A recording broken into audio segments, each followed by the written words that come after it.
Hi, it's Josh here at Jordanbikes in Leeds, and this afternoon we have got this 2019 Yamaha MT10. It is fitted with this lovely Acra can and titanium decat. As you can see, it's got a lovely colour. It's been in for a full ECU remap. This was running pretty bad before, just with the fact that it's fitted this decat and can. So we're going to do the final run now, and then I'll talk through everything that we've achieved.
Right, so this afternoon when we started, we did a base run, which is the red line. It made 143 horsepower, just running far too lean, far too rich, far too lean, all the way through mid-range, bottom end, top end. There were just no sort of upper medium. Low down, the fueling were all over the place, really lean. Had a really bad surge, sort of around between 50 and 80 mile an hour. It's probably where this bloke does most of his riding, sort of motorway riding type of thing.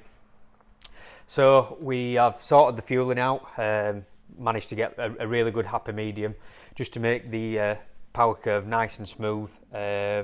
We've done a little bit of electronic throttle work just to get that nice smooth throttle, no snatchiness, and get that nice really hard acceleration right to the red line. Yeah, and that's about it. So we have got an outcome of 153, so a nice 10 brake horsepower increase there, and you can see it's just all the way through, so much more smoother, and just so much more pleasant to ride it'll be. These models are really bad for the fueling and the snatchiness of the throttle, so yeah, we've worked all that out, and should be a million times better. So if you want yours doing, please give us a call.